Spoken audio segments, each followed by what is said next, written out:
नमस्कार दर्शक बंधु जय जगन्नाथ। आज वीडियो को आपण मानक स्वागत।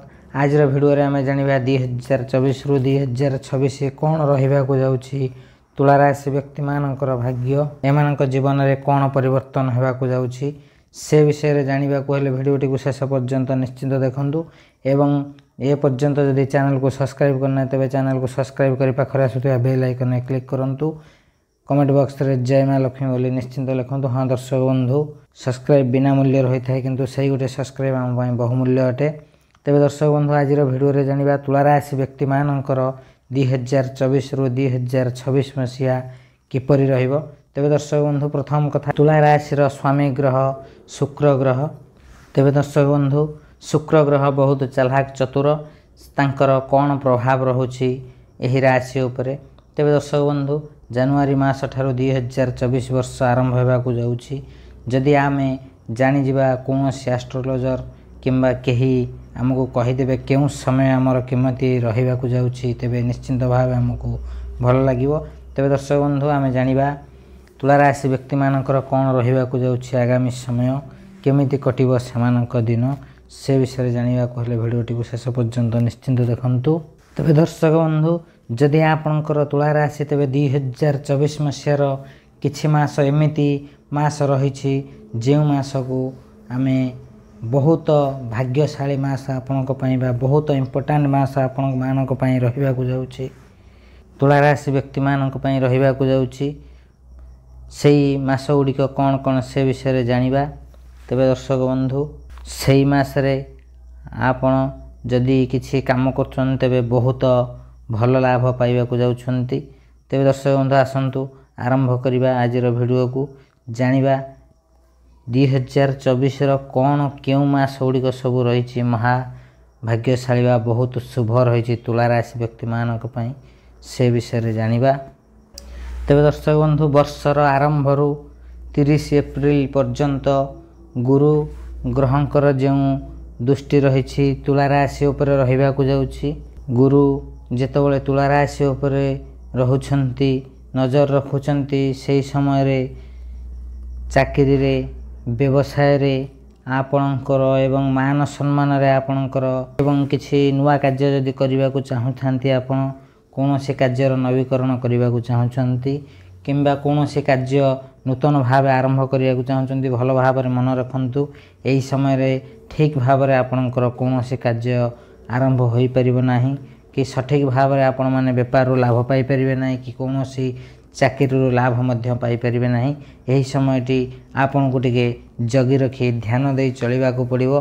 वर्षर आरंभ जेहेतु गुरुंकर दृष्टि रोचे से गुरु चाहिए मु कहीं काम करने को देवी मु तो सब कम को बिगाड़ा अच्छी तेणुक आपणकर टे सावधान रहा पड़ो। आपण को यही वर्षर प्रथम यही समय आपन को सतर्क रहा पड़ो। तेबे जनवरी 18 रु 11 फेब्रुआरी पर्यंत हाँ दर्शक बंधु 18 जनवरी रु 11 फेब्रुआरी पर्यंत विशेष रूप से शुक्र ग्रहर प्रभाव धनुराशि रहा जाऊँगी। आउ धनुराशि बहुत महत्वपूर्ण राशि जे कि तृतीय स्थान रे रहुचंती जे कि शुक्र ग्रहंक नजर रे रहिबे।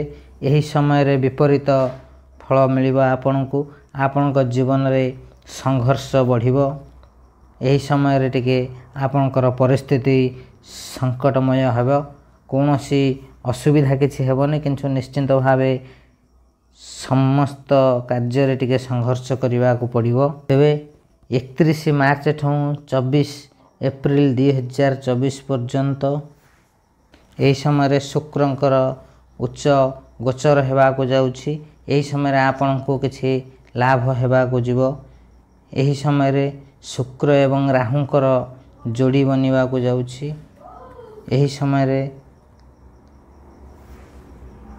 लाभ रे टिके बाधा प्राप्त होब किंतु जेहेतु आपणकर मुख्य शुक्र ग्रह रहउचंती आपणकर राशिर गुरु से जेहेतु ऊपर अच्छे से आपण को किसी सपोर्ट करेंगे।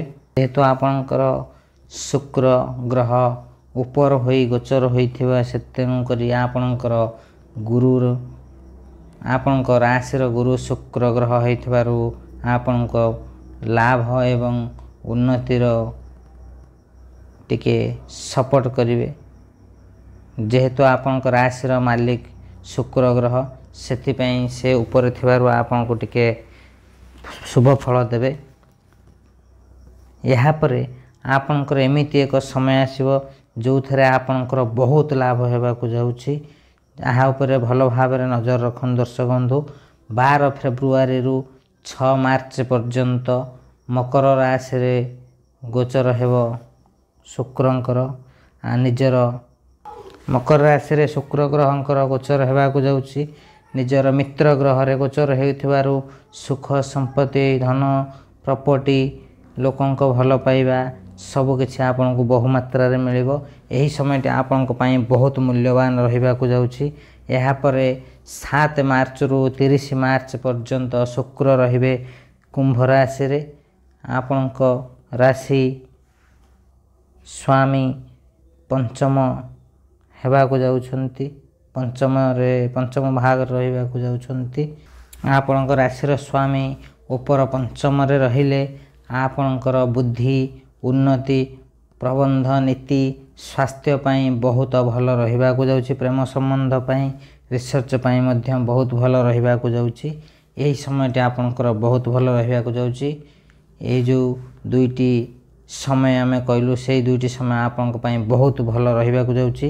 ଏହି ସମୟରେ ଆପଣ ଫାଇଦା ଉଠାଇବାର ଅଛି। ସେଇ ଯେଉଁ ଦୁଇଟି ଶୁଭ ସମୟ ଆପଣଙ୍କର କହିଲୁ, ସେହି ସମୟ ଭିତରେ କୌଣସି ଭଲ କାମ କରିଦିଅନ୍ତୁ, ନିଶ୍ଚିନ୍ତ ଭାବେ ଆପଣଙ୍କର ଶୁଭ ଫଳ ପ୍ରାପ୍ତ ହେବ। ଆପଣ ଜୀବନରେ କିଛି ଉନ୍ନତି କରିପାରିବେ। ତେବେ ଦର୍ଶକ ବନ୍ଧୁ ଏହା ପରଠାରୁ ତୁଳା ରାଶି ବ୍ୟକ୍ତିମାନଙ୍କର 2024ର ପ୍ରଥମ ସମୟରେ ଟିକେ ନର୍ମାଲ ରହିବାକୁ ଯାଉଛି ବା ଅଧିକ କିଛି ଲାଭ ପାଇବେନି ଆପଣ।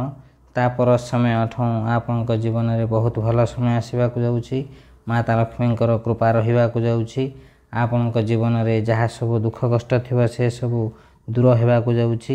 ଯଦି ଆପଣଙ୍କର ତୁଳା ରାଶି, ଆପଣ ନିଶ୍ଚିନ୍ତ ଭାବେ ଅନୁଭବ କରୁଥିବେ ଆମେ ଯାହା ସବୁ କହୁଛୁ ନିଶ୍ଚିନ୍ତ ଭାବେ ଆପଣଙ୍କ ସହିତ ଘଟିଥିବା। ଆପଣ ଅନେକ ଦିନ ହେବ ଦୁଃଖ କଷ୍ଟ ବହୁତ ସହିଲେଣି, ବହୁତ କଷ୍ଟରେ ଅଛନ୍ତି, ଜୀବନର ବହୁତ ସଂଘର୍ଷ କଲେଣି। ସେସବୁ ସଂଘର୍ଷ ଏବେ ଆପଣଙ୍କୁ ଜଣାପଡ଼ୁଛି ଧୀରେ ଧୀରେ ଦୂର ହେବାକୁ ଯାଉଛି।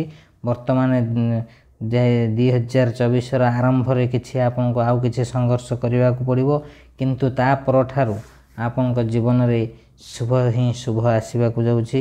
ଆପଣଙ୍କର ସମୟ ବହୁତ ଭଲ ରହିବାକୁ ଯାଉଛି। ଈଶ୍ୱରଙ୍କ କୃପା ମିଳିବାକୁ ଯାଉଛି। କେବଳ ଆପଣଙ୍କୁ ସତ୍ ପଥ, ସତ୍ କର୍ମ, ସତ୍ ମାର୍ଗରେ ରହିବାର ଅଛି। ଫଳ ଆପଣଙ୍କ ହାତ ମୁଠାରେ ରହିବ। ଜୀବନ ଭାଗ୍ୟ ଆପଣଙ୍କ ସାଥ ଦେବାକୁ ଯାଉଛି। ଜୀବନରେ ଯେକୌଣସି କାର୍ଯ୍ୟ କରିବାକୁ ଚାହିଁବେ ସେଥିରେ ତୁଳା ରାଶି ବ୍ୟକ୍ତିମାନେ ଶୁଭ ଫଳ ପାଇବାକୁ ଯାଉଛନ୍ତି। ତେବେ ଦର୍ଶକ ବନ୍ଧୁ, ଆପଣ ଆଉ କିଛି ଦିନ ପରେ ଆପଣଙ୍କ ଭାଗ୍ୟ ବଦଳିବାକୁ ଯାଉଛି। ମାତା ଲକ୍ଷ୍ମୀଙ୍କର ଅପାର କୃପାରୁ ଆପଣଙ୍କ ଜୀବନରେ କିଛି ନୂତନ କାର୍ଯ୍ୟରେ ଆପଣ କରିବାକୁ ଯାଉଛନ୍ତି, ଆରମ୍ଭ କରିବାକୁ ଭାବିଛନ୍ତି, ନିଶ୍ଚିନ୍ତ ଭାବେ ଆରମ୍ଭ କରିପାରିବେ। କିନ୍ତୁ ଯେଉଁ ଶୁଭ ସମୟ ଆମେ କହିଛୁ ସେହି ସମୟରେ ଆପଣମାନେ ଆରମ୍ଭ କରନ୍ତୁ, ଯାହାଫଳରେ ଆପଣ ଯେକୌଣସି କାର୍ଯ୍ୟ କରିବେ ସେ କାର୍ଯ୍ୟରେ ବହୁତ ଉନ୍ନତି ହେବ। ଥରେ ଆପଣ କୌଣସି ଏକ ଲାଇନରେ ଲାଗିଗଲା ପରେ ନିଶ୍ଚିନ୍ତ ଭାବେ ଆପଣଙ୍କ ଜୀବନ ସଫଳ ମାର୍ଗରେ ଯିବ। ତେବେ ଦର୍ଶକ ବନ୍ଧୁ, ଆପଣମାନେ ନିଶ୍ଚିନ୍ତ ଭାବେ ଅନୁଭବ କରିଥିବେ ଆପଣଙ୍କ ଜୀବନରେ ଯାହା ଦୁଃଖ କଷ୍ଟ ତ ଥିଲା, ଅଛି, ରହିବ, କିନ୍ତୁ ଯାହା ଆଗରୁ ଥିଲା ତାଠୁ ବର୍ତ୍ତମାନ ଟିକେ ଦୁଃଖ କଷ୍ଟ କମିଛି।